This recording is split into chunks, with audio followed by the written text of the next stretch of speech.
निरन्तस्य ज्ञानाञ्जनशलाकया चक्षुरुन्मिलितं येन तस्मै श्रीगुरुवे नमः।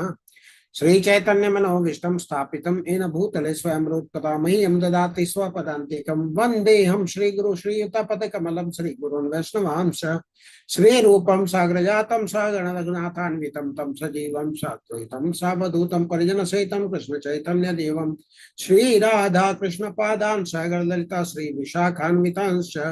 हे कृष्ण करुणा सिंधु दीनबंधु जगतपते गोपेश गोपिका कांत राधा कांत नमस्तुते तप्त कांचन गौरांगी राधे वृंदावनेश्वरी वृषभानुसुते देवी प्रणमामि हरिप्रिये। नामा ओम विष्णुपादाय कृष्ण प्रेष्ठाय भूतले श्रीमते भक्ति वेदांत स्वामिन्निति नामिने नामस्ते सरस्वती देवे गौरवाणी प्रचारिणे निर्विशेष शून्यवादी पाश्चात्य देशतारिणे नमो महावदान्याय कृष्ण प्रेम प्रदायते कृष्णाय कृष्ण चैतन्य नामने गौरत्विषे नमः। पंचतत्वात्मकं कृष्ण भक्त रूप स्वरूपकं भक्तावतारं भक्ताख्यं नमामि भक्ति शक्तिकम्। जय श्री कृष्ण चैतन्य प्रभु नित्यानंद श्री अद्वैत गदाधर श्रीवासादि गौर भक्तवृंद। हरे कृष्ण कृष्ण कृष्ण हरे हरे हरे राम राम राम हरे हरे हरे कृष्ण कृष्ण कृष्ण हरे हरे राम राम राम हरे हरे कृष्ण कृष्ण कृष्ण हरे राम राम हरे हरे कृष्ण। सभी को दंडवत प्रणाम।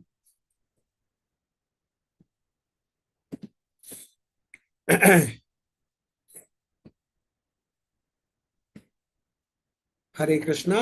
भगवत गीता के 6ठे अध्याय में आप सभी का स्वागत है। आज के अध्याय का नाम है ध्यान योग।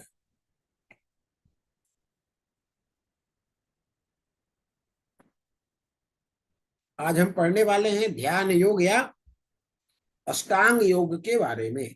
और आज के अध्याय के अंत में हम जानेंगे हमने जितने भी योग पढ़े हैं, कर्म योग चाहे ज्ञान योग या ध्यान योग, तो सभी में सबसे जो श्रेष्ठ योग है वो कौन सा है। तो ये भी हम आज के अध्याय में पढ़ने वाले हैं। और सभी योगों का तात्पर्य क्या है, सभी योगों का सार क्या है, ये सब हम इस अध्याय में जानेंगे। तो इसी के साथ ही हम इस अध्याय को आगे बढ़ाते प्रारंभ करते हैं। अब प्रश्न आता है कि योग क्या है। योग क्या है, क्योंकि हम इतने सारे योग पढ़ चुके हैं।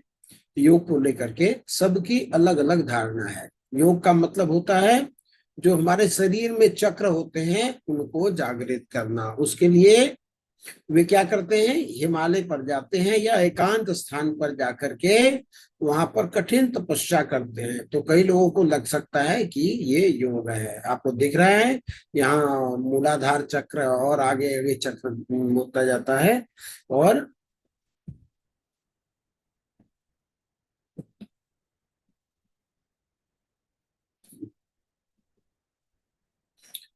ऊपर में ब्रह्मरंध्र से आत्मा निकल जाती है। कुछ लोगों को ऐसा लगता है। अब आगे बढ़ते हैं। और कुछ लोग क्या कहता है, क्या सोचते हैं कि ये वो क्या सोचते हैं योग क्या है। हम इतने सारे योग पढ़ चुके हैं योग को लेकर के कि सबकी अलग अलग धारणा है।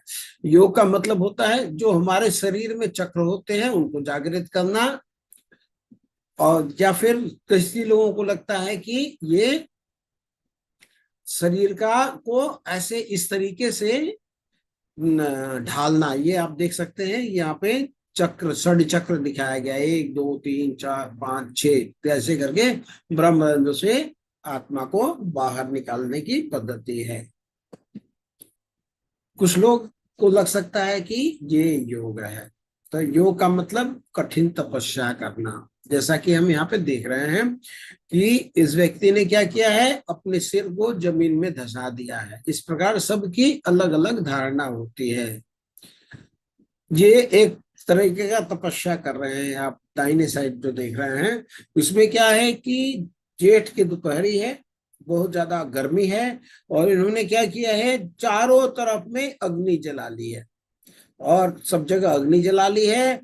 जेठ का दोपहरी है, जिसमें आदमी को बाहर निकलना मुश्किल होता है।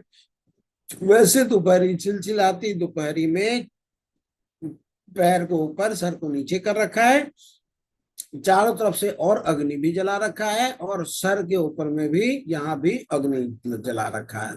तो ये करते हैं कि हम हठ योग कर रहे हैं।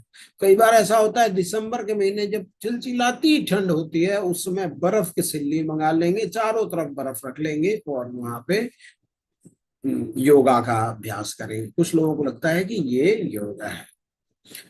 अलग अलग तरीके से योग सिखाया जाता है पूरे विश्व में। योग प्रसिद्ध है। दो चीजें जो हमारी वैदिक साहित्य की हैं, बहुत अधिक प्रचलित है। तो आप किसी से भी पूछोगे, ये सबको पता है पूरे विश्व में।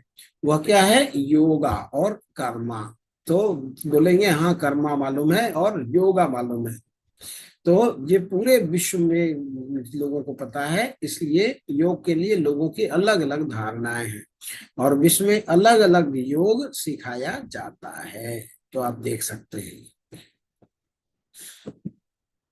ये देखिए, कई लोगों को लग सकता है कि शरीर का संतुलन बनाना और अलग अलग मुद्राएं इस प्रकार करना योग कहलाता है। ये देखिए, कई जगह इस प्रकार आप देख सकते हैं पूरे विश्व में योग सिखाया जाता है। देखिए, पैर को एक हाथ से पकड़ लिया, दूसरे हाथ में बियर का बोतल ले लिए और पी रहे हैं। ये कई लोगों को ऐसा लगता है कि ये योग है। कुछ लोगों को लगता है कि ये शरीर का संतुलन बनाना ही योग है। देखिए, ये स्त्री ने अपना शरीर को इस तरह रखा है, ऊपर में बकरी को चढ़ा दिया है, और ये बकरी के वजन को संतुलन बना रही है। तो कुछ लोगों को लगता है कि ये योगा है। कुछ लोगों को ये धारणा होती है कि चलो चेयर रख लो सहारा के लिए, इसके बाद ये ऑफिस में योगा करो, कंसंट्रेशन बना रहे हैं। इसके ऊपर कई पुस्तकें भी लिखी गई हैं, आप यहाँ पर पढ़ सकते हैं। ऑफिस के लिए योगा, बिल्ली के लिए योगा, शारीरिक स्वास्थ्य के लिए योगा, मानसिक स्वास्थ्य के लिए योगा। इस प्रकार लोग पूरे विश्व में अलग अलग तरीके से योग सिखाते हैं। लेकिन वास्तव में योग क्या है, ये हमें कौन बता सकता है? हमें योगेश्वर भगवान कृष्ण बता सकते हैं। क्यों? क्योंकि भगवान श्री कृष्ण का नाम क्या है? योगेश्वर। तो योगेश्वर ही बता सकते हैं कि योग क्या है। तो इस अध्याय के अंत में भगवान श्री कृष्ण हमें बताने वाले हैं कि योग क्या है और सर्वश्रेष्ठ योग क्या है। तो अध्याय हम आरंभ करेंगे। इस अध्याय का नाम है ध्यान योग। देखिए कितने कैसे कैसे चेयर योगा, किडजन बिल्ली के लिए योगा, प्रेगनेंसी के लिए योगा, मेंटल और फिजिकल हेल्थ के लिए योगा, बैक एक के लिए, पैर पीठ में दर्द हो रही है उसके लिए yoga, desktop yoga, secret for business success, tennis yoga, office yoga, weight loss के लिए योगा। ऐसे बहुत तरह के योगा पद्धति आज के दिन में प्रचलित है। तो हम प्रवेश करते हैं अध्याय में। श्री भगवान वाच, ये अध्याय भी भगवान से प्रारंभ हो रही है। अनाश्रित कर्म फलम कार्य कर्म करोति सन्यासी च योगी च न निरग्निर्न च क्रिय। श्री भगवान ने कहा, जो पुरुष अपने कर्म फल के प्रति अनासक्त है और जो अपने कर्तव्य का पालन करता है, वही सन्यासी और असली योगी है। वह नहीं जो न तो अग्नि जलाता है और न ही कर्म करता है। तो कई लोगों को लगता है कि सन्यासी का अर्थ क्या होता है? सभी कर्मों का परित्याग कर देना, जबकि भगवान बता रहे हैं सन्यासी का असली अर्थ सभी कर्मों का त्याग कर देना नहीं है। सन्यासी का अर्थ है जो कर्म के फल होते हैं उसका त्याग कर देना, यानी सन्यासी को भी कर्म करने पड़ते हैं। जो भगवान को अपना लक्ष्य बनाकर कार्य करता है वही सन्यासी है। सन्यासी का असली अर्थ होता है सत धन न्यास। सन्यास का संधि विच्छेद होता है सत धन न्यास। इसका मतलब है कि ऐसे कार्य करना जो हमें परम सत्य के पास ले जाए, उसको सन्यास कहा जाता है। तो सन्यास का ये अर्थ नहीं होता कि सारे कर्मों का त्याग कर देना। और भगवान बोले हैं कि वही योगी है। योग का अर्थ है, योग का क्या अर्थ होता है? जोड़ना। तो ऐसे गतिविधि करना जो हमें भगवान से जोड़ दे। तो योग का अर्थ ये नहीं है कि सभी चीजों का परित्याग कर देना, और वही सन्यास का भी अर्थ है। आगे बढ़ते हैं हम। अष्टांग योग क्या है?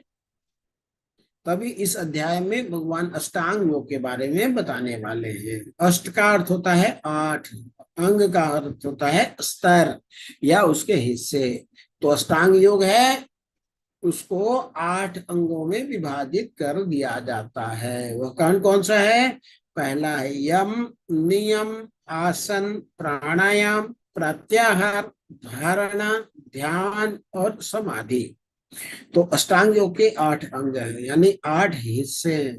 कुछ लोगों को लगता है कि अष्टांग योग का मतलब होता है आसन, आसन करना ही योग है।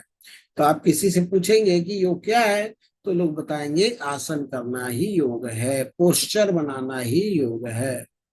लेकिन ऐसा नहीं है। आसन केवल एक योग का छोटा सा भाग है। क्यों? क्योंकि इसकी भी हम चर्चा करेंगे। अष्टांग योग का आरंभ होता है कुछ यम और नियम से। तो यम का अर्थ होता है क्या करना है, नियम का अर्थ होता है क्या कुछ नहीं करना है। तो कुछ चीजें हमें करनी होती है और कुछ चीजें हमें त्यागनी होती है। जैसे हमें ब्रह्म मुहूर्त में सवेरे जल्दी जगना, ये करने वाला करणीय कार्य है। शुद्ध वातावरण में हमें जाना है, टहलना है, और इस प्रकार भोजन हमें नहीं करना है। तो क्या करना है, क्या नहीं करना है? क्या करना है वो यम होता है, और क्या नहीं करना है वो नियम होता है। इसके बाद आता है आसन। तो आसन का मतलब होता है ऐसी शारीरिक मुद्राएं जो हमें लंबे समय तक स्वस्थ रखती हैं। तो ऐसा क्यों किया जाता है? ताकि जब हम योग में आगे बढ़े, उसमें हमें लंबे समय तक बैठना पड़ता है। उसके लिए हमारा शरीर और मन दोनों स्वस्थ होना चाहिए। इसके लिए अलग अलग आसन बनाया गया है। ज्यादातर लोग यहाँ तक सीमित करके रह जाते हैं। वो सोचते हैं कि योग का क्या मतलब होता है, अपने शरीर पर ध्यान रखना, केवल सुंदर दिखना, अपने को हमेशा युवा बनाए रखना, वजन कम करना। तो लोगों को लगता है कि केवल यही योग है, इसलिए वे कभी आसन से आगे नहीं बढ़ पाते। तो क्या करते हैं, यहीं तक सीमित रह जाते हैं। जबकि इसके आगे भी योग है, शरीर पर भी ध्यान दिया जाता है। क्योंकि जब तक शरीर स्वस्थ नहीं रहेगा, हम योग में आगे नहीं बढ़ सकते। इसलिए योग में शरीर पर भी ध्यान दिया जाता है। तो दोनों ही आवश्यक है, शरीर भी आवश्यक है और आत्मा भी आवश्यक है। लेकिन लोग क्या करते हैं, शरीर तक ही सीमित रह जाते हैं। जैसे आप किसी दुकान पर जाते हैं और आप वहां मिठाई लेते हैं, तो मिठाई आपको प्लेट या डब्बे में दी जाती है। तो डब्बा भी जरूरी है और मिठाई भी जरूरी है। क्यों? क्योंकि जब डब्बा नहीं होगा या प्लेट नहीं होगा, तो आप मिठाई को नहीं ले जा पाएंगे। तो जब हम मिठाई खा लेते हैं तो डब्बे को एक तरफ रख देते हैं। तो दोनों ही जरूरी है। उसी प्रकार हमारा शरीर और आत्मा दोनों जरूरी है।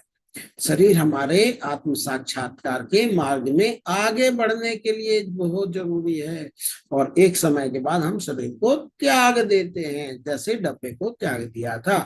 लेकिन जब तक शरीर है तब तक उसका भी हम ध्यान देते हैं। क्यों? क्योंकि यह हमें सहायता करता है भगवत प्राप्ति में। इसलिए अष्टांग योग में शरीर पर भी ध्यान दिया जाता है, और अब यह शरीर तक ही सीमित हो गया है। लोग शरीर से आगे नहीं बढ़ना चाहते, लेकिन इसके आगे का स्तर है। इसको बोला जाता है प्राणायाम। प्राणायाम में क्या होता है, जो योगी होते हैं वे श्वास की क्रियाओं को नियंत्रित करते हैं। तो इससे क्या होता है, अधिक काल तक जीवित रहा जा सकता है।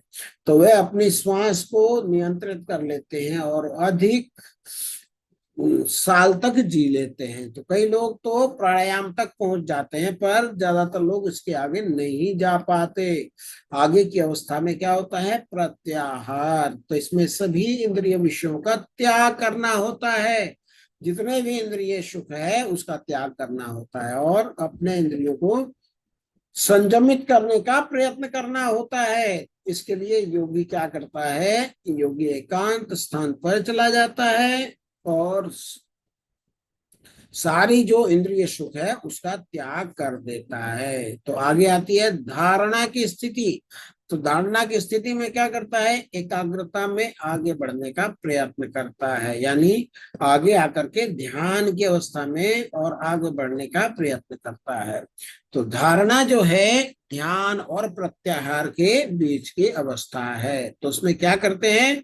संघर्ष करते हैं ध्यान लगाने के लिए। और धारणा की जो परिपक्व अवस्था है उसे ध्यान कहा जाता है। ध्यान में योगी स्थिर हो जाता है, अविचलित हो जाता है और धारणा की जो परिपक्व अवस्था हो जाती है उसे कोई हिला नहीं सकता ध्यान से। तो ये जो अवस्था आती है जो लंबे समय तक ध्यान करने से आती है वो है समाधि।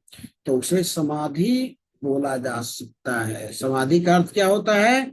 जब योगी अपने हृदय में भगवान का साक्षात्कार कर लेता है तो उसको समाधि बोला जाता है। तो अष्टांग योग के अंतिम उद्देश्य की अवस्था क्या है? भगवान की प्राप्ति। तो आजकल अष्टांग योग का उद्देश्य क्या रह गया है? केवल अपने शरीर का ध्यान देना। तो अष्टांग योग आजकल यही तक सीमित रह गया है। अष्टांग योग आजकल एक व्यापार सा बन चुका है, जबकि योग का असली उद्देश्य है भगवान की प्राप्ति, भगवान का साक्षात्कार, अपने हृदय में परमात्मा रूप में देखना। यहाँ तक कोई नहीं पहुंच पाता। आगे हम पढ़ेंगे कि अष्टांग योग पद्धति के बारे में भगवान क्या कहते हैं और हम यह भी जानेंगे कि अर्जुन की उसके लिए क्या राय रही है। सभी लोग ध्यान से सुनिए क्योंकि अंत में हम सब इसके बारे में चर्चा भी करने वाले हैं।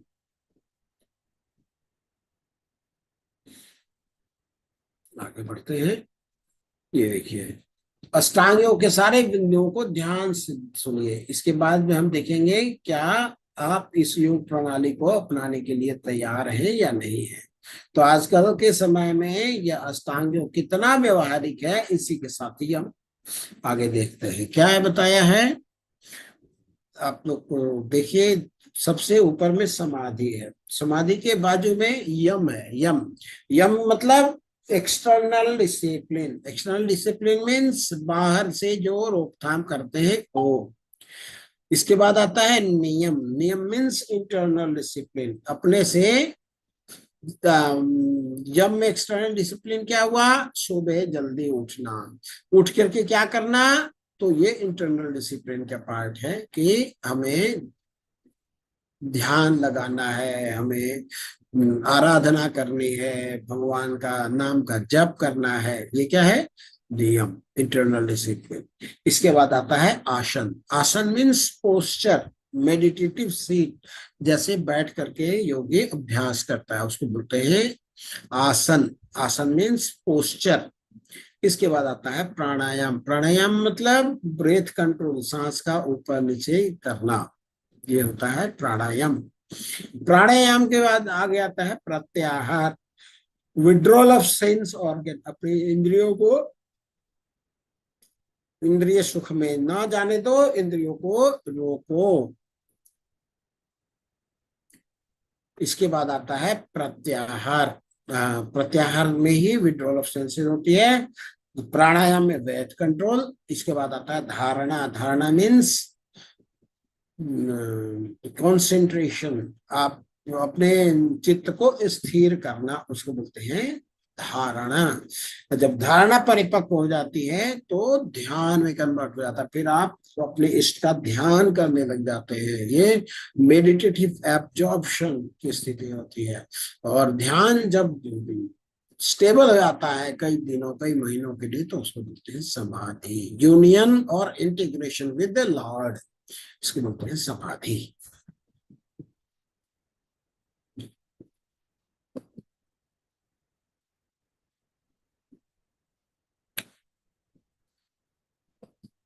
देखिए अभी बता रहे हैं यम क्या है। उसे एकांत जगह में अकेले रहना चाहिए और हमेशा अपने मन को नियंत्रित करना चाहिए। श्लोक है, योगी युञ्जत सततम आत्मान रहसि स्थित एकाकी यद चित्तात्मा निराशीर परिग्रह। योगी को चाहिए कि वो सदैव अपने शरीर मन तथा आत्मा को परमेश्वर में लगाए, एकांत स्थान में रहे और बड़ी सावधानी के साथ अपने मन को बस में करने का प्रयत्न करे। उसे समस्त आकांक्षाओं तथा संग्रह भाव की इच्छाओं से मुक्ति होना चाहिए। तो यम में क्या होता है, इसे एकांत जगह में अकेले रहना होता है और हमेशा अपने मन को नियंत्रित करना चाहिए। तो अष्टांग योगी को क्या करना चाहिए, ध्यान योगी को उसके एकांत स्थान में वास करना चाहिए। इसके बाद आता है नियम। नियम 17वां श्लोक में भगवान बताते हैं कि खाने सोने काम करने और मनोरंजन करने की उनकी आदर्श आदतों में समशीतोष्ण। समशीतोष्ण मीन्स बराबर भाव। सर्दी है तो परेशान नहीं हुए, गर्मी है तो परेशान नहीं हुए, तो ये समशीतोष्ण की स्थिति। क्या बोलते हैं, युक्त आहार विहार से युक्त चेष्ट स्वकर्मशु युक्त स्वप्नावबोधस्य योगो भवति दुःखः। जो खाने सोने आमोद प्रमोद तथा काम करने की आदतों में नियमित रहता है, वह योगाभ्यास द्वारा समस्त भौतिक क्लेशों को नष्ट कर सकता है। नियम में क्या आता है, युक्त आहार विहारस्य युक्त चेष्टस्व कर्मसु। उसे खाने सोने काम करने मनोरंजन करने की उनकी जो आदतें हैं उसमें समशीतोष्ण यानी उसको नियमित होना होगा। तो न योगी को, अष्टांग योगी को अधिक खाना पड़ेगा न कम खाना पड़ेगा। वो उसको अधिक न सोना पड़ेगा न बहुत ही कम सोना पड़ेगा। न अधिक काम करना चाहिए न कम काम करना चाहिए। उससे क्या करना होगा, उसकी नियमित होना होगा। जीवन में अपने अनुशासन लाना होगा, डिसिप्लिन लाना होगा। इसके बाद आता है आसन।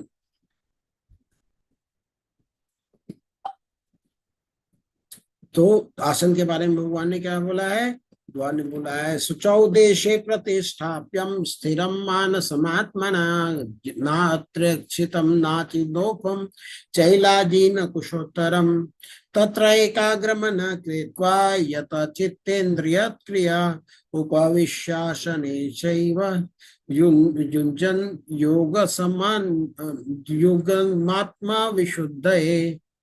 तो योग अभ्यास के लिए योगी एकांत स्थान में जाकर भूमि पर कुशा बिछाए और फिर इसे मृगछाला से ढके तथा ऊपर से मुलायम वस्त्र बिछा दे। आसन न तो बहुत ऊंचा है न बहुत नीचा, ये पवित्र स्थान में स्थित हो। तो योगी को चाहिए कि इस पर दृढ़ता पूर्वक बैठ जाए और मन इंद्रिया और कर्मों को बस में करते हुए तथा मन को एक बिंदु पर स्थित करके हृदय को शुद्ध करने के लिए योगाभ्यास करे। तो आसन में भगवान बताते हैं उसको जमीन पर कुशा घास बिछाना होगा और फिर उसे एक हिरण के खाल से कवर करना होगा। हिरण का खाल यहाँ पर बोला है, इसका मतलब यह नहीं है कि योगी को पहले हिरण को मारना होगा और फिर उसकी खाल लेनी होगी। हिरण की खाल कैसे लेनी होगी, जैसे कोई हिरण पहले से मरा हुआ होता है तो उसकी खाल पहले से मुलायम होती है, तो उसको आसन बनाया जाता है। ऐसा नहीं कि आसन के लिए हिरण को मार दिया जाए। इसके बाद आसन न तो बहुत ऊंचा होना चाहिए न बहुत नीचा होना चाहिए और पवित्र स्थान पर स्थित होना चाहिए। आसन अगर बहुत ऊंचा होगा तो डरने का भय बना रहेगा। मान लीजिए आप पत्थर पर पड़े, पत्थर पर अगर आप बैठ जाते हैं ध्यान करने तो उससे क्या होगा, अगर आप थोड़ा सा भी इधर उधर हुए तो आपको चोट पहुंच सकती है। इसलिए आसन बहुत ऊंचा नहीं होना चाहिए और बहुत नीचे अगर आपका आसन होगा तो कीड़े मकोड़े होंगे या आप परेशान कर सकते हैं। इसलिए अष्टांग योग का आसन जो है ना, वो ज्यादा ऊंचा नहीं होना चाहिए, न बहुत नीचा होना चाहिए। और यहाँ पर मुख्य बात करी गई है पवित्र स्थान पर। तो जो पवित्र स्थान है वो एकांत नहीं है, और जो एकांत स्थान है वहां पवित्र नहीं है। समं काय शिरो ग्रीवं धारयन् अचलं स्थिरं संप्रेक्ष्य नासिकायं च स्वदिशश्चावलोकयन् प्रशान्तात्मा विगतभिः ब्रह्मचारी धृते स्थिता जन। हाँ, तो शरीर को और गर्दन को एक सिद्ध में करना होगा, और इस प्रकार में प्रयत्न करना होगा। तो इस तरह योगाभ्यास करने को चाहिए कि अम, अपने नाक के अगले सिरे पर दृष्टि लगाए। इस प्रकार वह अविचलित तथा दमित मन से भय रहित विषय जीवन से पूर्णतया मुक्त होकर अपने हृदय में भगवान का चिंतन करे और भगवान को ही परम लक्ष्य माने। तो किसी भी व्यक्ति के शरीर, गर्दन और सिर को एक सीध में रखना होगा और नाक के नोक पर लगातार घूरना चाहिए। तो इससे क्या होगा, ध्यान एकाग्र करने में सबसे पहले हम सीधे अवस्था में बैठेंगे, फिर इसके बाद हमारी जो गर्दन है और जो हमारी कमर है और जो नाक है, ये बिल्कुल सिद्ध में होना चाहिए। और हमें क्या करना है, नाक पर पहले ध्यान देना है, जोड़ना, प्यास एकाग्र करना, ध्यान एकाग्र करना। इसके लिए क्या बाद में क्या बताया गया है कि यहाँ पर इस प्रकार एक अनगढ़ दबे हुए मन से, भय से रहित, पूरी तरह से यौन जीवन से मुक्त किसी को भी भगवान बोल रहे हैं कि मेरा ध्यान करना चाहिए। तो यहाँ पे भगवान क्या बोल रहे हैं, अष्टांग योग में किसका ध्यान करना है, भगवान का ध्यान करना है। लेकिन क्या आजकल ऐसा होता है, अष्टांग योग में कई जगह लोग ध्यान करना सिखाते हैं, वे क्या करते हैं, भगवान का ध्यान नहीं कराते। वे किसी ज्योति का ध्यान कराते हैं, किसी लाइट का ध्यान कराते हैं, फिर निराकार का ध्यान करते हैं। पता नहीं निराकार का ध्यान कैसे कर लेते हैं। इसके बाद यहाँ पर किसी बिंदु का ध्यान करते हैं। लेकिन भगवत गीता में भगवान ऐसा नहीं बोलते। भगवान बोलते हैं जो अष्टांग योगी है उसको भगवान का ध्यान करना चाहिए, लाइट का, बिंदी का, ये सब ध्यान नहीं करना चाहिए। तो भगवान बोलते हैं जो अष्टांग योगी है उसको भगवान का ध्यान करना चाहिए। भगवान स्वयं बोल रहे हैं कि मेरा ध्यान करना चाहिए। इसलिए जो लोग लाइट का ध्यान करते हैं या जो लोग बिंदी का ध्यान करते हैं या किसी चीज पर ध्यान करते हैं, वह बिल्कुल गलत प्रक्रिया है। भगवत गीता में बताया है कि भगवत गीता में बोला है कि अष्टांग योग में हमें ये प्रक्रिया के ऊपर में बिल्कुल भी गलत नहीं होना चाहिए। भगवत गीता में अष्टांग योग के अगर ध्यान भी करना है तो भगवान का ध्यान करना है, भगवान के स्वरूप का ध्यान करना है, उनकी लीला, उनके गुण का ध्यान करना है, न कि निराकार एक ज्योति में ध्यान करना है। इसके बाद आता है प्राणायाम। प्राणायाम में क्या करते हैं, आने और जाने वाली श्वास की गति में रोकने का अभ्यास करते हैं, इस प्रकार अंतिम रूप से ट्रांस में रहे। तो इस प्रकार जो योगी होता है वह परम आनंद की अवस्था में रहता है। तो प्राणायाम में क्या होता है, योगी अपने सांस की जो गति होती है उसको नियंत्रित करने का प्रयत्न करता है। तो आरंभ में क्या होता है, जब कोई ध्यान करता है उसकी सांस तेज तेज चलती है, लेकिन थोड़े समय बाद जब वह ध्यान में स्थित हो जाता है तब धीरे धीरे इसकी सांस की गति कम होने लग जाती है और धीरे धीरे उसको पता भी नहीं चलता कि वास्तव में यह सांस ले भी रहा हूं या नहीं ले रहा हूं। इस प्रकार उसकी सांस की जो आवश्यकता है वह बिल्कुल ही न्यूनतम हो जाती है। तो योगी क्या कर सकते हैं, कई समय तक अपने सांस को रोक सकते हैं, अपने स्वास्थ्य को नियंत्रित कर सकते हैं। इस अवस्था को प्राणायाम कहा जाता है। आगे बढ़ते हैं।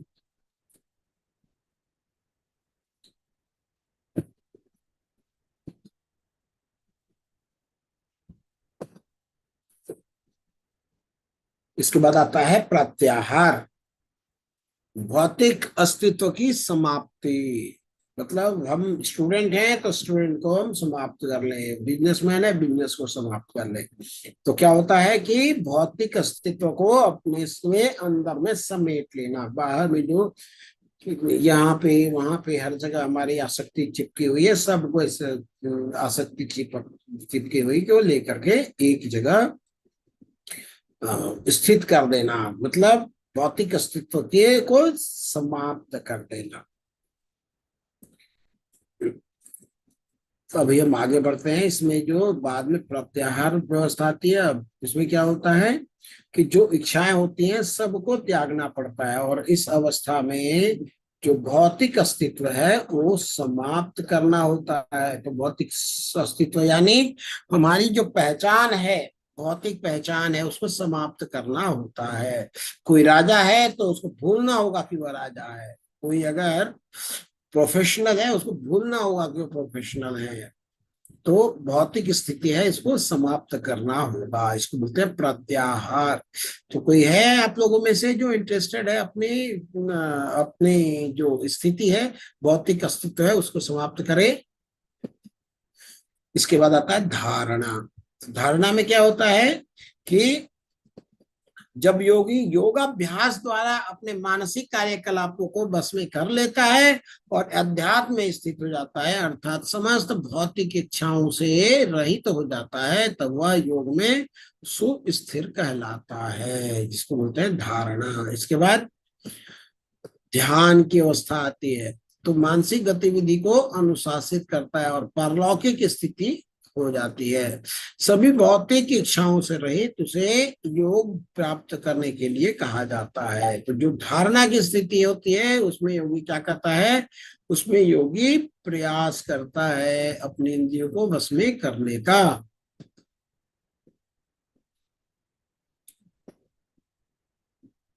इसके बाद वो ध्यान की अवस्था में, धारणा से ध्यान की अवस्था में आता है। और ध्यान में क्या होता है, भगवान बोलते हैं जैसे पवन रहित स्थान पर दीपक टिकता है,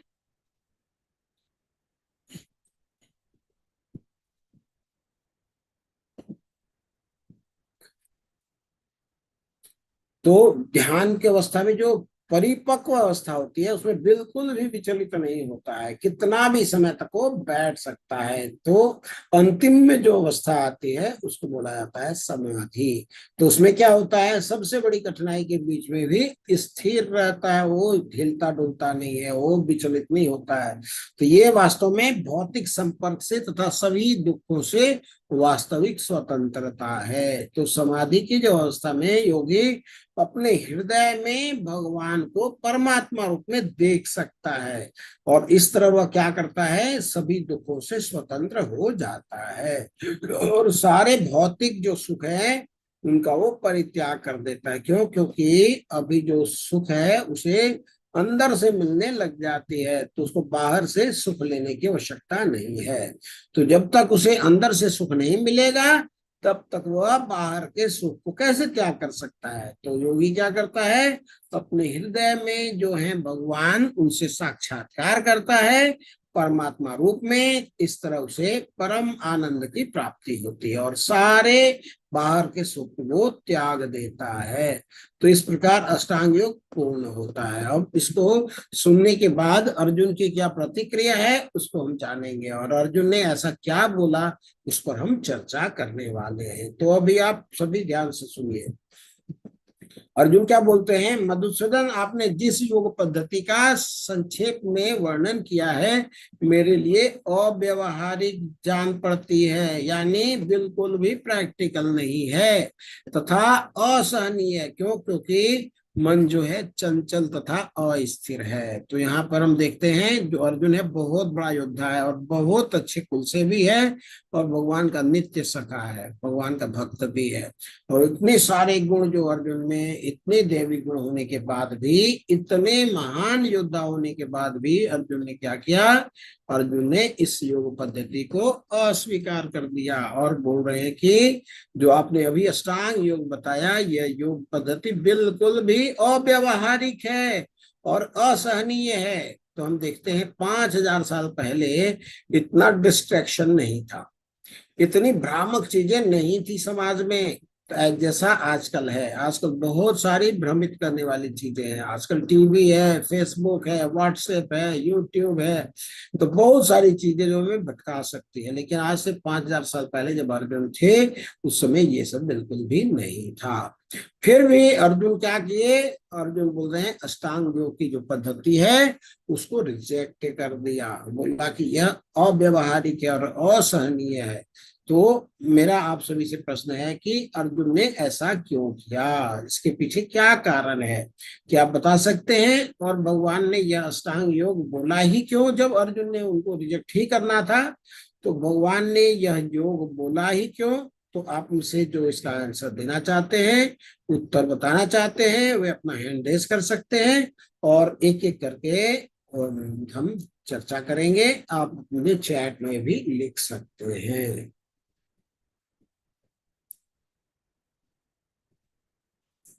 हरे कृष्णा।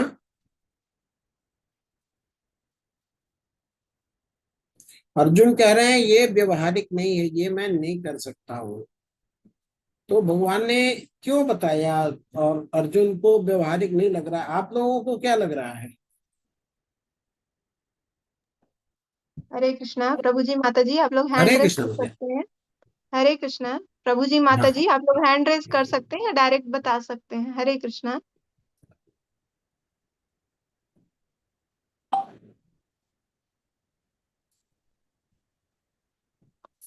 प्रभु जी एक बार और क्वेश्चन रिपीट कर देंगे प्लीज। हाँ, प्रश्न ये है कि अर्जुन जो है ये बोल रहे हैं कि ये अव्यवहारिक है, जो अष्टांग योग है ये व्यवहारिक नहीं है, कर नहीं पाऊंगा मैं। तो अर्जुन कह रहे हैं व्यवहारिक नहीं है, तो हम क्या समझते हैं ये किया जा सकता है? आप लोग करने का प्रयत्न करेंगे या क्या, आपको क्या लगता है?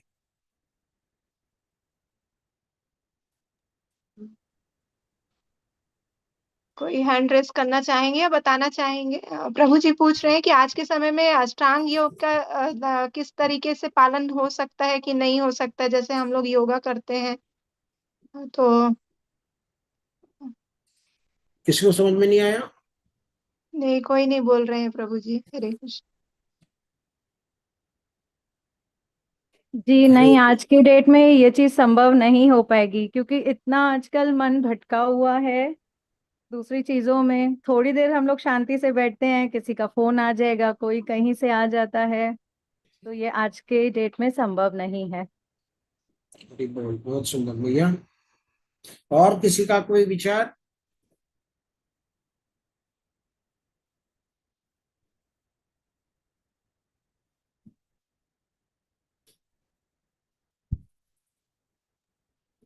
श्रवण कुमार प्रभु जी ने डाला है प्रभु जी कि आजकल बहुत मुश्किल है ये कर।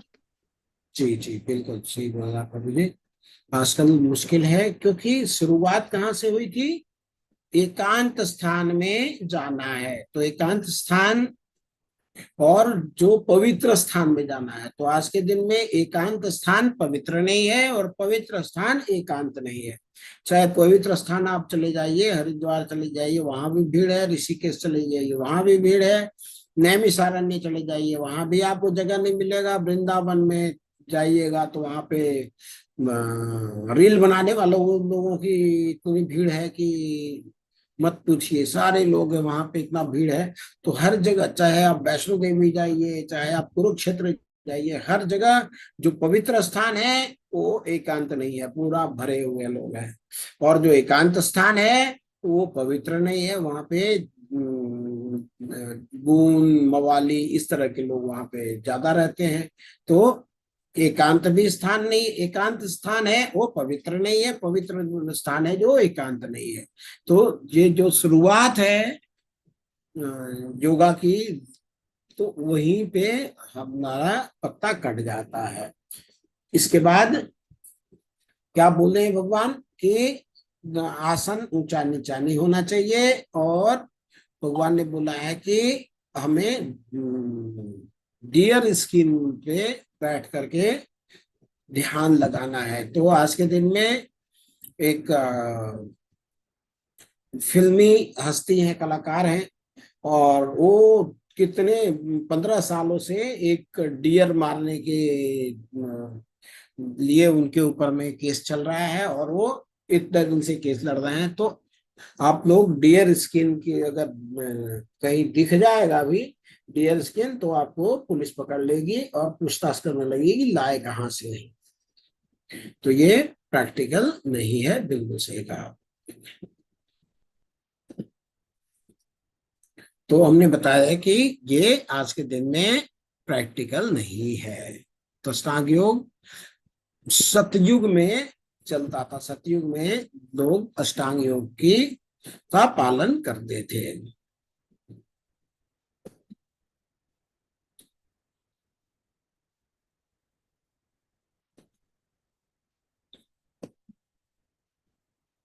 एक स्लाइड रहने दो। तो ये जो अष्टांग योग या ध्यान योग की जो पद्धति थी, ये सतयुग की पद्धति थी। तो भागवतम में आता है, कृते यद ध्यायते विष्णु त्रेतायाम यजतो मख है, द्वापरे परिचर्यायाम कलौ तद हरि कीर्तनात्। कृत योग अर्थात जो सतयुग था उसमें ध्यान की प्रक्रिया थी। उस समय के लोग बहुत ज्यादा उनका लाइफ स्पैन था, तो ध्यान करने में बहुत सरल समय लगता है। त्रेता युग में हवन और यज्ञ के द्वारा भगवान की आराधना करी जाती थी। द्वापर में भगवान की भक्ति सेवा की जाती थी, अर्चा विग्रह की सेवा की जाती थी। वही कलयुग में केवल भगवान के नाम का कीर्तन से सब कुछ प्राप्त हो जाता है। तो जो ध्यान की विधि है उसमें बहुत ज्यादा समय लगता था, कई वर्ष तक लोग तपस्या करते थे। तो आपने सुना होगा कई ऋषि मुनि, कई असुर थे, वो भी क्या करते थे, हजारों साल तपस्या करते थे। जैसा हमने सुना भागीरथ ऋषि, भगीरथ राजा भगीरथ थे जिन्होंने गंगा जी को पृथ्वी पर लाया था। वो अनेकों वर्ष तक ध्यान किया था, तपस्या किया था। इतनी हमारी आयु नहीं है। कलयुग में क्या बोला गया है, प्रायेण अल्पयायुषः सभ्य कलौ अस्मिन् युगे जना मंद सुमंद मतयो मंद भाग्य उपद्रता। यानी जब कलयुग में लोग होंगे वे क्या होंगे, अल्प आयु के होंगे। हमारी जो आयु है वो अल्प आयु है, कोई 70 साल, कोई 80 साल, कोई 90 साल में लुढ़क जाता है। तो ऐसा शास्त्रों में बोला गया है। तो हम देख भी सकते हैं हमारी आयु धीरे धीरे कम होती जा रही है। जो ध्यान योग की विधि है उसमें काफी आयु चाहिए, 60,000 साल तपस्या करना होता है, कोई 50,000 साल तपस्या करना होता है। तो काफी समय चाहिए उसके लिए। तो पहला कारण यह है कि हमारे पास इतना समय नहीं है, हमारे जीवन अवधि इतनी नहीं है। दूसरा, इंद्रिय संयम आजकल बहुत सी कठिन है। अष्टांग योग में क्या होता है, कृत्रिम रूप से इंद्रियों को अपने नियंत्रण में करना पड़ता है। तो उसके लिए हम क्या करते हैं, हम एकांत स्थान पर जाते हैं। लेकिन अभी क्या होता है, हमारा जो मन है वो बाहर से तो इंद्रियों को बस में कर लेता है, लेकिन हमारा जो हृदय है वो शुद्ध नहीं होता। तो हम क्या करते हैं, इसके लिए बहुत ज्यादा संघर्ष करना पड़ता है। और भगवान बताते हैं तीसरे अध्याय में किस प्रकार जो व्यक्ति जिसने बाहर से तो इंद्रिय परित्याग कर लिया लेकिन उसका मन अभी भी इंद्रिय विषय में लगा रहता है, तो भगवान बोलते हैं ऐसे व्यक्ति को मिथ्याचारी कहा जाता है। तो फिर उसका पतन हो जाता है। फिर भगवान ने बोला था पवित्र स्थान का, जो कि प्रैक्टिकली हमने देखा कि संभव नहीं है एकांत स्थान पर जाना। अर्जुन क्या कर रहे हैं देखते हैं। चंचलम ही मन कृष्ण प्रमाथि बलवत् दृढ़ तस्याहम निग्रहम मन्ये वायुरिव दुष्करम। हे कृष्ण, चूंकि मन हमारा चंचल है, अस्थिर है, उच्छृंखल है, हठीला है, बलवान है, तब मुझे इसे वश में करना वायु को वश में करने से भी अधिक कठिन लगता है। तो देखिए, अर्जुन है वो वायु को तो बस में कर सकते हैं, बोलते हैं कि मन को बस में मैं भी नहीं कर सकता। अब आप में से कौन सा व्यक्ति है, कितने लोग हैं जो पृथ्वी को कंट्रोल कर सकते हैं? और पृथ्वी से जो कंट्रोल कर सकते हैं उनसे जल कंट्रोल नहीं होता, वाटर कंट्रोल नहीं होता। देखते हैं केदारनाथ में बाढ़ आया था तो कितना तहस नहस किया था। सुनामी आता है तो इतना तहस नहस करता है। तो पृथ्वी से को कंट्रोल करने से ज्यादा कठिन है जल को कंट्रोल करना, और जल को कंट्रोल करने से भी ज्यादा अधिक कठिन है वायु को कंट्रोल करना। लेकिन अर्जुन क्या बोल रहे हैं, वायु को कंट्रोल करने से भी ज्यादा मुश्किल है मन को कंट्रोल करना। लेकिन हम कई बार ऐसा सोचते हैं, हमारे मन में आता है मन तो मैं मन का राजा हूँ, मन मैं जो कहता हूँ वही मन करता है। और मन की विशेषता क्या है? 4 कारण बताया गया है कि मन को कंट्रोल क्यों नहीं कर सकते हैं, क्योंकि यह चंचल है। चंचल का मतलब क्या होता है? जैसे बच्चा होता है, कभी यहाँ जाएगा, कभी वहां जाएगा, कभी इधर बैठेगा, कभी उधर बैठेगा, फुल एनर्जी होती है और वो इधर से उधर करता रहता है। जैसे बंदर, बंदर इस शाखा से दूसरी शाखा, दूसरे से तीसरी शाखा, रेस्टलेस। तो पहला वो चंचल है। दूसरा उच्छृंखल है। उच्छृंखल है मीन्स किसी की परवाह नहीं करता, किसी की बात नहीं सुनता, उज्जड़ टाइप का है। इसके बाद हठीला है। हठीला मीन्स जिद्दी है। वो मान लीजिए आप उसको रोकने के लिए रस्सी से बांध लेंगे तो हमेशा प्रयत्न करेगा रस्सी तोड़ने का। और चौथा उसका गुण है मन का, बलवान है, हाथी जैसा बलवान है। चाहे आप रस्सी तोड़ बांधिए उसको, रस्सी फटाफट तोड़ देता है। तो ये 4 विशेषताओं के कारण मन को कंट्रोल करना वायु को कंट्रोल करने से भी कठिन लगता है। श्री भगवान उवाच असंशयं महाबाहो मनो तु निग्रहं चलम अभ्यासेन तु कौन्तेय वैराग्येण च गृह्यते। भगवान श्री कृष्ण ने कहा, हे महाबाहो कुंती पुत्र, निसंदेह चंचल मन को वश में करना अत्यंत कठिन है, किंतु उपयुक्त अभ्यास द्वारा तथा विरक्ति द्वारा ऐसा संभव है। क्या बोलते हैं भगवान? हे महाबाहो कुंती पुत्र। महाबाहो क्यों? क्योंकि तुम शक्तिशाली हो। सही कह रहे हो कि कमजोर व्यक्ति के लिए मन को जीतना मुश्किल है, लेकिन तुम तो बहुत शक्तिशाली हो, महाबाहु हो, बलवान हो। तुम तो सबको बस में कर सकते हो, तो प्रयास कर सकते हो। और ऐसा नहीं बोल रहे भगवान कि तुम्हें मन इतना कठिन क्यों लगता है, मन को कंट्रोल करना तो बहुत आसान है, ऐसा भगवान नहीं कहते हैं। बोलते हैं निसंदेह चंचल मन को वश में करना अत्यंत कठिन है, लेकिन तुम कोई गोली खेलने वाले आदमी थोड़े ही हो।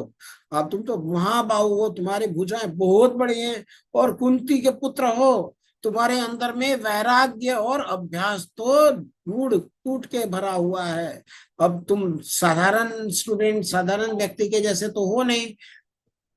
क्यों? क्योंकि इनके गुरु इनको बहुत मानते थे। क्यों मानते थे? क्योंकि जो अर्जुन है, जब सारे विद्यार्थी, सारे इनके भाई और इनके साथ जो पढ़ने वाले थे सब सो जाते थे, तब रात में भी ये प्रैक्टिस करते थे धनुर्विद्या का।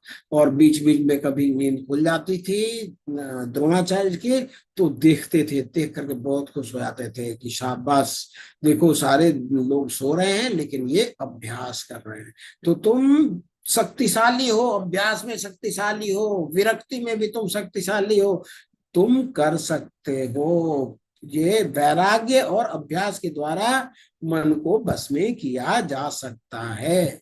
मन ऐसे बस में होने लायक चीज है नहीं, लेकिन ये असंभव नहीं है, कठिन जरूर है, अर्थात तुम कर सकते हो। तो हम भी अगर मन को कंट्रोल करना है तो हमें क्या करना पड़ेगा, हमें भी अभ्यास करना होगा और वैराग्य लेना होगा। वैराग्य मीन्स हायर टेस्ट में हमें फिक्स रहना होगा। अदरवाइज हम भ्रम में रहेंगे कि नहीं नहीं मन तो मेरे बस में है। अब मन दोस्त है या दुश्मन है? कई लोग तो भ्रम में भी बोल देते हैं नहीं नहीं नहीं मेरा मन दोस्त है, मैं चाहता हूँ वही करता हूँ। जबकि वास्तव में होता क्या है, मन जो चाहता है वही करता है, ये इनके हाथ में कुछ भी नहीं होती है। तो मन दोस्त है या दुश्मन कौन बताएगा? ये भगवान ही बताने वाले हैं। देखिए, जैसे अग्नि है, अग्नि अगर कंट्रोल में हो, अगर कंट्रोल में हो तो ये रिसर्च के लिए, आविष्कार के लिए काम आती है, हवाई जहाज उड़ाने के काम आती है। सूरज भगवान में भी अग्नि है, लेकिन इससे क्या होता है, ये कंट्रोल्ड अवस्था में है, इससे पूरी सृष्टि का नाश नहीं होता है, सृष्टि में समृद्धि आती है।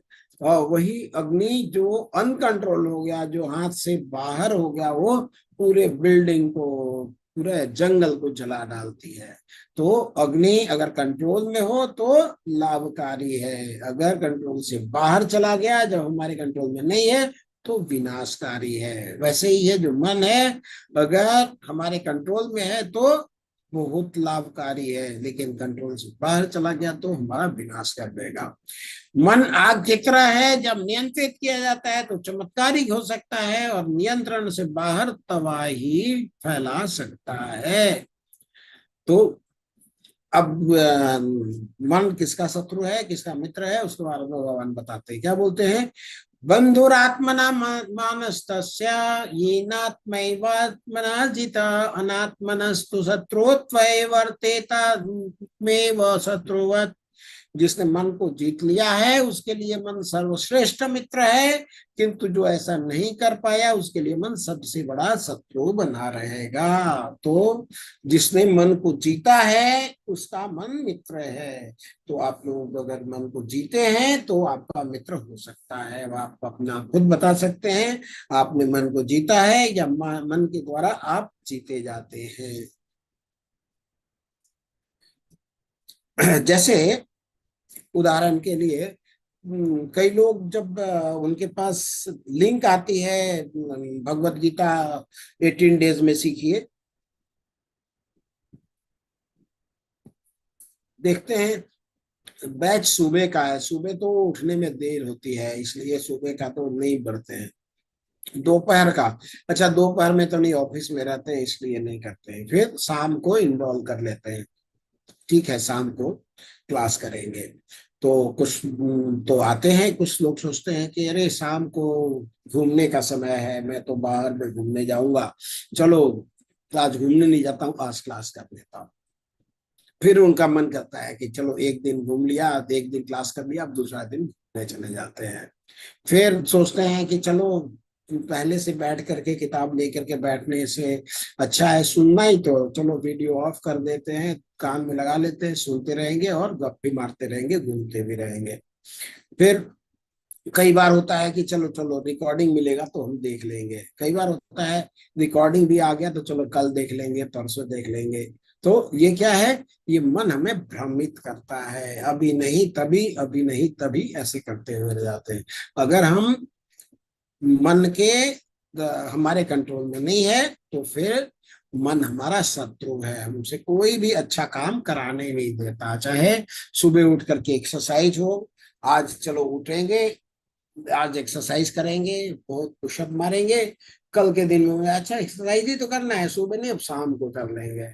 शाम से फिर 2 दिन गैप हो जाता है, इसके बाद फिर भूल जाते हैं। तो मन हमें ऐसे बेवकूफ बनाता है। जब हम भक्ति करना शुरू करते हैं तो मन हमें बताता है अरे ये तुम बूढ़े हो गए क्या, बच्चा का थोड़ी काम है, पहले बच्चा को तो खेलना चाहिए, कूदना चाहिए। इसके बाद थोड़ा सा बड़ा होएंगे तो फिर मन बताएगा क्या, अरे अभी तो पढ़ाई करने का समय है, पढ़ाई करेंगे, अभी भगवान का नाम लेने की जरूरत है। जब और बड़े हो जाएंगे, अरे शादी हो गई है अब बीवी बच्चा पालोगे या फिर भक्ति करोगे, फिर से आगे मन बताता है थोड़ा दिन बाद, चलो चलो रिटायर हो जाएंगे तब करेंगे। जब रिटायर हो जाते हैं तो बोलता है कि अब तो तुम्हारी शक्ति नहीं रही, अब कैसे भक्ति कर पाओगे। फिर अब पूछो उसी मन से, अरे तूने बचपन में बोला था कि जवानी में कर लेना, जवानी में बोला था कि जब रिटायर हो जाओगे तब कर लेना, अब बोल रहे हो कि तुमसे होगा ही नहीं। फिर मन वही हमें ही ब्लेम देता है, बोलता है अरे मेरा तो काम था बहलाने का, फंसा तो तू ही है ना। तो ये कौन हुआ? मन हमारे बस में नहीं हुआ, हम मन के बस में हो गए। तो हमें बड़े सावधान रहना चाहिए। मन को कैसे जीतना है? अभ्यास से और वैराग्य से। फिर अर्जुन ने कहा, हे कृष्ण, उस असफल योगी की क्या गति होती है जो प्रारंभ में श्रद्धा पूर्वक आत्म साक्षात्कार की विधि ग्रहण करता है, किंतु बाद में भौतिकता के कारण उससे विचलित हो जाता है या योग सिद्धि को प्राप्त नहीं हो पाता। तो हमारे मन में भी बातें आती हैं क्या?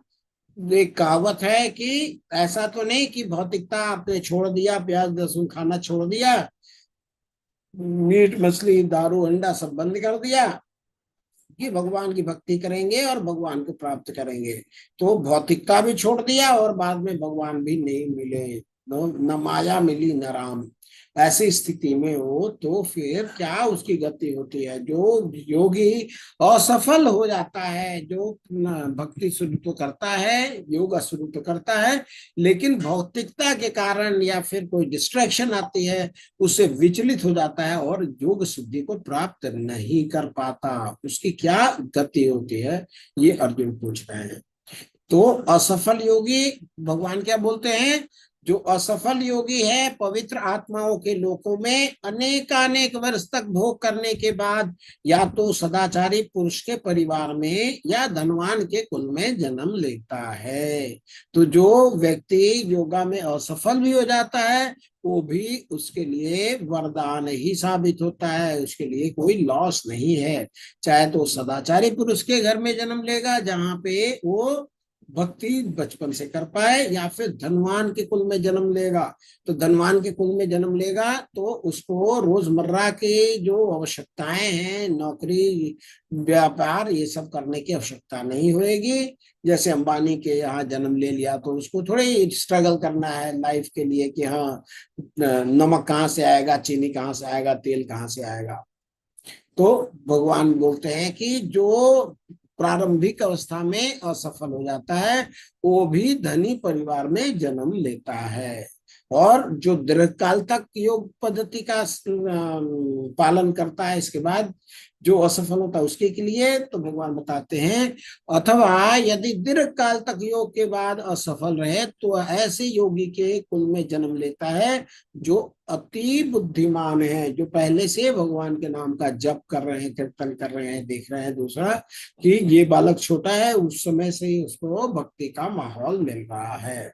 तो ऐसा जन्म इस संसार में बहुत ज्यादा दुर्लभ है।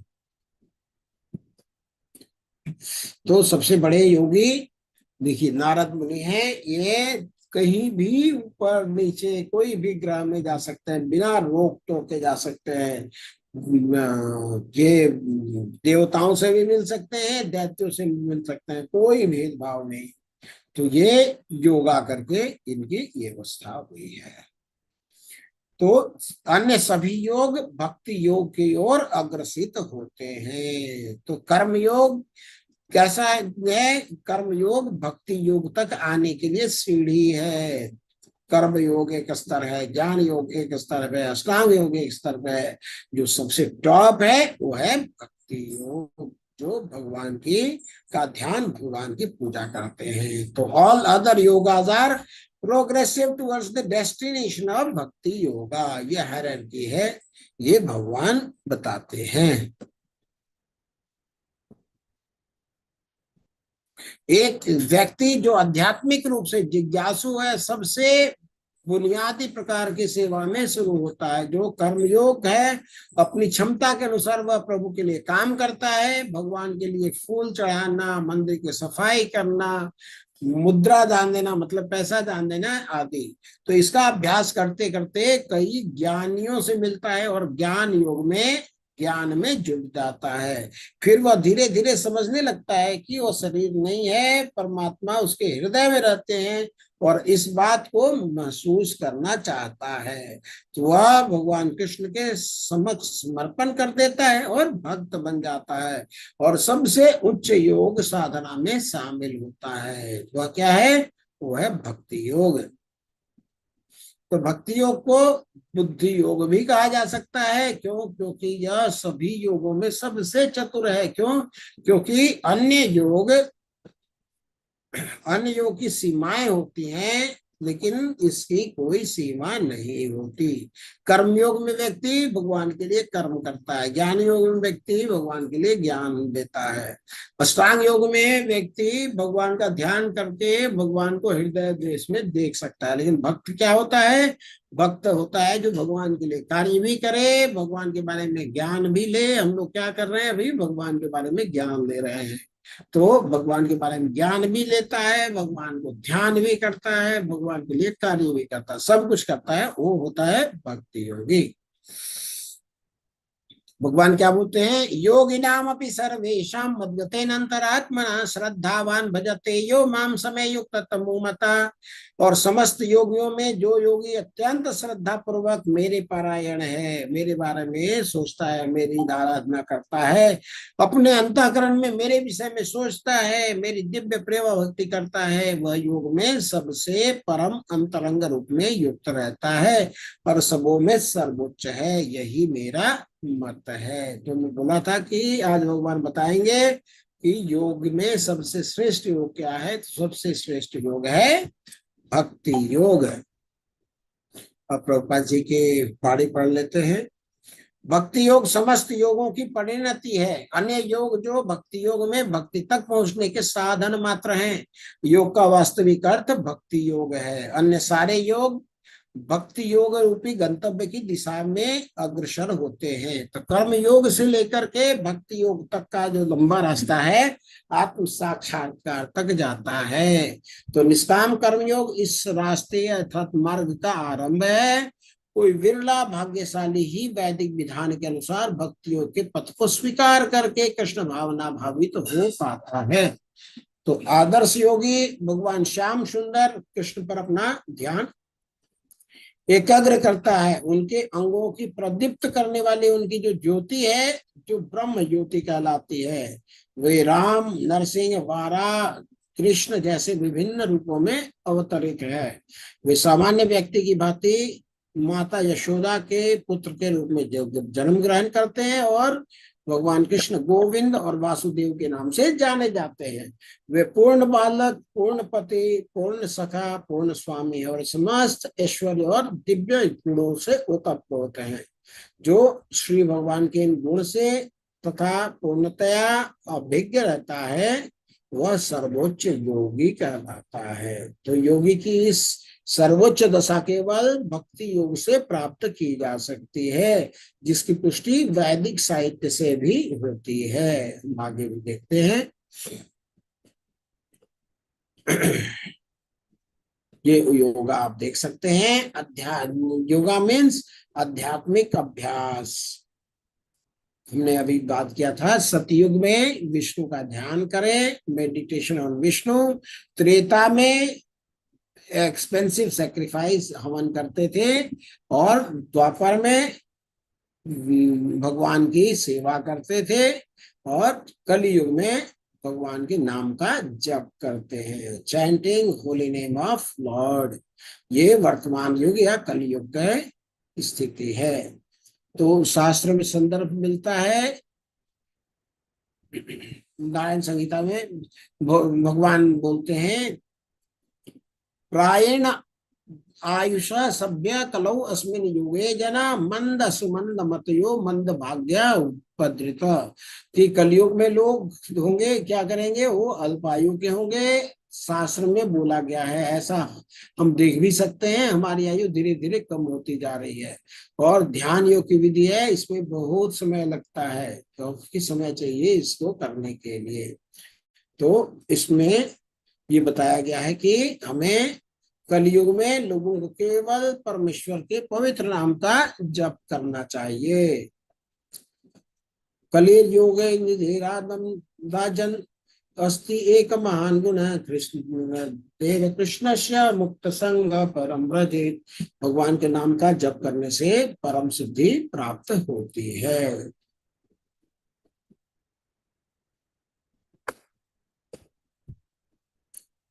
जप कैसे करना है देखिए, माला लेकर के प्रभुपाद जी बैठे हुए हैं, हमें पंच तंत्र मंत्र पढ़ना है। जय श्री कृष्ण चैतन्य प्रभु नित्यानंद श्री अद्वैत गदाधर शिवासदि गौरभक्त वृंद।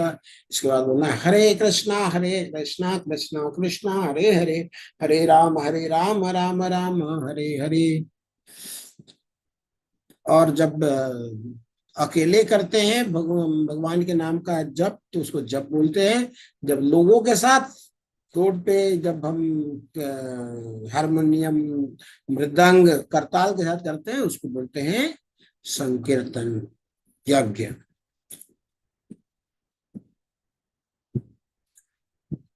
भागवतम में कहा गया है, मेरे प्यारे राजा, हालांकि कलयुग दोषों से भरा है, फिर भी इस युग के बारे में एक अच्छी गुणवत्ता है क्या कि हरे मंत्र का जाप करने से, हरे कृष्ण मंत्र का जाप करने से भौतिक बंधन से मुक्त हो सकता है और आध्यात्मिक लोक में प्रगति हो सकती है।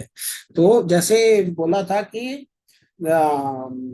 असफल योगी को भी कोई नुकसान नहीं होता। तो हमारे बैंक दो प्रकार के होते हैं, एक होता है भौतिक बैंक, एक होता है आध्यात्मिक बैंक। भौतिक बैंक में पैसा जमा करते हैं हम लोग, जो बैंक में जाते हैं पैसे जमा करते हैं। तो इसमें इस बैंक में जो भी जमा किया हुआ पूंजी है, पैसा है, रुपया है, जो भी है, तो वो हमारी मृत्यु जब होती है तो दूसरे के नाम चले जाती है। नॉमिनीज वहां लिखा होता है, चाहे पत्नी का नाम लिखा होता है, चाहे बच्चे का नाम लिखा होता है, या किसी और परिवार में सदस्य का नाम लिखा होता है, तो वो उनके पास चली जाती है। या फिर और ज्यादा संपत्ति हो तो कई लोगों में बट जाती है। लेकिन जो हमारा दूसरा बैंक है जिसको बोलते हैं स्पिरिचुअल बैंक, उसमें भगवान का नाम हम जमा करते हैं, भगवान के ध्यान जमा करते हैं, भगवान के बारे में श्रवण जमा करते हैं, भगवान के बारे में स्मरण जमा करते हैं। वो बैंक कोई नहीं लेता है, वो एज इट इज बना रहता है। अगर हम इस बार मनुष्य जीवन में हैं तो भी वो रहेगा, दूसरा मनुष्य का जीवन धारण करेंगे तब भी वो रहेगा। और हमारी मृत्यु के समय जो हमारी स्थिति होती है, चाहे हमारा भक्ति 25% हुआ हो, 50% हुआ, 75% हुआ हो, अगर 75 हुआ है तो 76% से शुरू करेंगे। जबकि सांसारिक ज्ञान, आज हमारी मृत्यु हो जाए तो अगले जन्म में फिर से हमको ABCD से सीखना पड़ेगा। और भगवत गीता में बोला गया है, भगवान ने बोला है यज्ञानाम जप यज्ञोस्मि, समस्त यज्ञों में पवित्र नाम का कीर्तन या जप मैं हूँ। तो हरे कृष्णा महामंत्र जप करने से पहले हमें पंच तत्व मंत्र बोलना चाहिए। और क्या है, जय श्री कृष्ण चैतन्य प्रभु नित्यानंद श्री अद्वैत गदाधर शिवासदि गौर भक्तवृंद। क्यों ऐसा बोलते हैं? क्योंकि हम भगवान और उनके पार्षदों से, चैतन्य महाप्रभु और उनके पार्षदों से हम कृपा प्राप्त करते हैं कि कृपया हम जप कर रहे हैं, इसमें कोई त्रुटि हो तो हमें क्षमा करना और हमें सहायता करो ताकि हम भगवान का नाम ले सकें। तो हमें कैसे करना चाहिए? थोड़ा जोर से जपना चाहिए। मंत्र सुनने के लिए पर्याप्त इतना ऐसा हो कि हम बोल रहे हैं तो हमारे कान में मेरी आवाज जाए, इतना जोर से तो जरूर जपना चाहिए। तो प्रत्येक नाम का अलग अलग उच्चारण करें। जैसे हरे कृष्ण ऐसे नहीं करना चाहिए, हरे कृष्णा कृष्णा कृष्णा हरे हरे, हरे राम राम राम हरे हरे। हर एक वर्ड को अलग अलग बोलना चाहिए। तो सम्मान, भक्ति और एकाग्रता के सब साथ जप करें, सबके साथ मिल करके जप करें और लोगों को प्रेरित करें कि जप करना है। चाहे बैठ करके कम्युनिटी में या पार्क में या साथ में बैठ करके या वर्क एरिया में बैठ करके सब एक साथ जप करें। एक जप करें, अच्छा जप करें, दूसरा लोग उसको देख करके अनुसरण करेंगे ताकि सब लोग भक्ति में आ सकते हैं। इसी के साथ ही हमारा आज का अध्याय पूर्ण होता है। ध्यान पूर्वक श्रवण करने के लिए आपका बहुत बहुत धन्यवाद। किसी का कोई प्रश्न है, कोई मंतव्य है, कोई संशोधन है तो बता सकते हैं। आप लोग अनम्यूट करके भी बता सकते हैं, चैट में टाइप करके भी बता सकते हैं अगर कोई परेशानी है। हैंड रेस करने में, तो आप चैट में भी लिख सकते हैं। हरे कृष्णा प्रभु जी। हरे कृष्णा कृष्णा कृष्णा हरे हरे, हरे राम राम राम हरे हरे, हरे कृष्ण। हरे कृष्णा प्रभु जी। हरे हरे कृष्णा। कृष्णा प्रभु जी, सभी को हरे कृष्णा। एक एक करके लेते हैं। पहले विश्वजीत प्रभु जी पूछ लेंगे, फिर उसके बाद कोमल माता गिरिजा माता जी, फिर कोमल माता जी। ठीक है, हरे कृष्ण। हरे कृष्णा प्रभु जी। हरे प्रभु कृष्ण। जी का सवाल ऐसा था, जो 6:30 बजे से 7 बजे तक चलता है, उसमें कौन से श्लोक लेते हैं प्रभु जी? और 7 बजे आप जो क्लास लेते हैं उसमें कौन से श्लोक है? प्रभु जी 6:30 से 7 बजे उसी चैप्टर की रेसाइटेशन होती है जिस चैप्टर का आज क्लास होना है। जैसे 7 बजे से हम लोग अध्याय 6 पढ़ रहे हैं, तो 7 बजे से हम अध्याय 6 पढ़ रहे हैं, तो 6:30 से 7 बजे तक हमने उसी का रेसाइटेशन किया। तो एक बार आपके लिए सिर्फ श्लोक और उसका अनुवाद बताया जाता है, और जब क्लास होती है तो आपको पीपीटी के साथ बताई जाती है, ताकि समझने में थोड़ी सी आसानी हो, वही वाली चीज को। अच्छा, तो मतलब वही रहता है प्रभु जी, जो 6:30 से 7 में पढ़ाते हैं वो आप पूरा 7 बजे से पढ़ा देते हैं?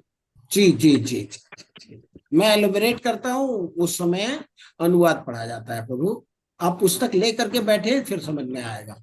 ठीक है प्रभु। तो मैं एक दो बार और पढ़ लूँ प्रभु जी 6:30 से 7 बजे का, तो आपका किया है मैंने 7 बजे से, इसलिए मैंने पूछा कि छूट गया था नहीं। जी जी, तो आपको आप ग्रुप में हैं तो आपको रोज भेजा जाता है, उसमें रिसाइटेशन के लिए पीडीएफ भेजा जाता है। उसको आप देख करके आप पढ़ सकते हैं साथ साथ में, ताकि आपको क्लैरिटी और ज्यादा आएगी प्रभु। जी ठीक है प्रभु प्रभु। जी, तो मुझे ऐसा लगा प्रभु जी कि अगर 6:30 से 7 का मिस भी हो गया तो प्रभु जी 7 बजे वही पढ़ा देते हैं, ऐसा मुझे लगा। यही भ्रम है प्रभु, मन ऐसे ही होता है। प्रभु जी ने हमें आदेश दिया है कि जिस दिन जो चीज बताई जाए उसके लिए पहले एक बार रिवीजन होना चाहिए कि क्या हम पढ़ने वाले हैं। तो बहुत आवश्यक है 6:30 से 7 बजे तक भी क्लास अटेंड करना, और 7 बजे उस एक एक चीज को डिस्क्राइब किया जाता है। तो दोनों अटेंड करें प्रभु, तो ज्यादा अच्छा है। ठीक है प्रभु। ठीक है प्रभु जी, हरे कृष्ण। हरे कृष्णा प्रभु। धन्यवाद प्रभु। जी, गिरिजा माता जी, हरे कृष्णा। हरे कृष्णा माता जी। हरे बोलिए। कृष्णा भैया। कल क्लास होगी? हाँ माता जी, कल क्लास होगी। चलिए, 18 अच्छी दिन बात है। वाले में संडे को ब्रेक नहीं होती है ना नहीं नहीं, माता जी? 18 दिन क्लास एक और कर रहे हैं, उसमें आज क्लास नहीं हुई थी, आज भी नहीं हुई थी। हुए थे कुछ ओके। लेकिन कारण से चार नहीं लोग। हुई माता जी, कुछ कारण से नहीं हुई होगी, नहीं लेकिन नहीं, अच्छा। पब्लिक ने कि लोग जुड़े नहीं थे, 4 लोग जुड़े थे, करवा रहे हाँ, थे सुशील प्रभु जी। और हम लोग करने वाले 4 लोग थे, तो इसीलिए फिर नहीं हुआ। क्यों, कोई कारण है माता जी? तो इसीलिए पूछे कि कल संडे को होगा। चले, अच्छी बात है, होना चाहिए। चले, ठीक। देखिए सर। जी। ठीक है ना मधु माता जी? जी, प्रभु जी, आपकी आवाज कम नहीं आ रही है, थोड़ी कम हो गई है काफी। मेरी आवाज नहीं आ रही है? कुछ। हाँ, बोलिए प्रभु जी, अभी एक बार बोल, आपने मुझे बोला। मैंने बोला कि हम लोग संडे संडे भी क्लास करेंगे, 18 डेज में कोई ब्रेक नहीं होगा। ठीक है ना? आवाज फट है, आवाज नहीं आ रही है। मेरी आवाज नहीं आ रही क्या? हाँ, अब कहीं आ रही है। कहीं अब आ रही है प्रभु जी, कहीं बिल्कुल चली गई थी एकदम। ठीक है माता जी, क्योंकि कुछ ऐसा हम लोगों को कुछ सूचना ऐसा हुआ तब हम बता पाएंगे, लेकिन अभी 18 दिन की जो क्लास है वो लगातार होती है माता जी। जी, हरे कृष्ण माता जी। कोमल माता जी, आप अनम्यूट कर लेंगे और पूछेंगे। हरे कृष्ण। हरे कृष्णा माता जी, हरे कृष्णा प्रभु जी। भैया अ, प्रभु जी, इसका रिकॉर्डिंग क्लासेस वगैरह कुछ होगा, जो जैसे मैं दिन में फ्री रहती हूँ तो जिसको मैं फिर से अनुवाद इसका सुन सकूं? हाँ माता जी, आपको मिल जाएगी। हम लोग 6 दिन तक का recording आपको दे देंगे। ठीक है। प्रभु जी, आपके ना मुझे लगता है माइक में या किसी चीज में डिस्टरबेंस है, उसके कारण थोड़ी आ रही है और थोड़ी नहीं आ रही है, इस तरीके से हो रहा आवाज है। सब फट रहा है, आवाज नहीं आ रही है ठीक से। ये क्लास के समय भी हुआ माता ऐसा? आवाज रुक रुक जाती है बार बार। हाँ प्रभु जी, आवाज नहीं आ रही है।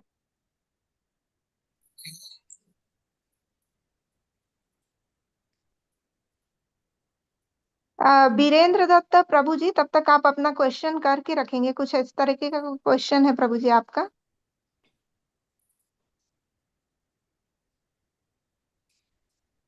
बोलना है जी। हरे कृष्णा वीरेंद्र दत्त सेमवाल प्रभु जी, आपका माइक अनम्यूट है प्रभु जी, तो मैंने कुछ कहना चाह रहे हैं आप? हरे कृष्ण माता जी, हरे कृष्णा प्रभु जी। हाँ बताइए प्रभु जी। जैसा सा मन की बात है तो तुलसीदास जी कहते हैं कि मन के जीते जीत है और मन के हारे हार, और करत करत अभ्यास जड़ मत हो तो सुजान, रस रे आवत जात के सिर पर पड़े निशान। मतलब हम लोग उसका अभ्यास अभ्यास करके जो है आगे बढ़ सकते हैं। ये तो और क्या उसमें मतलब अभ्यास अभ्यास जो है बहुत बड़ी चीज है। ये मन जो है, मन हमारा कंट्रोल तभी हो सकता है। मन तो इतना चला है, मान को कंट्रोल होना, लेकिन यदि हम अभ्यास करिए, भगवान का नाम का अभ्यास करते रहेंगे, भगवान ये थे, भगवान होते, भगवान, इस प्रकार जो हमारा कार्य आगे बढ़ सकता है। धन्यवाद महामंत्र माता आपसे जी। आगे बढ़ सकता है। जी हरे सब कृष्णा सब प्रभु जी। सबसे बड़ा महामंत्र, महामंत्र जितना जाप करे उतना जाकर मन को शांति मिलेगी। ये तो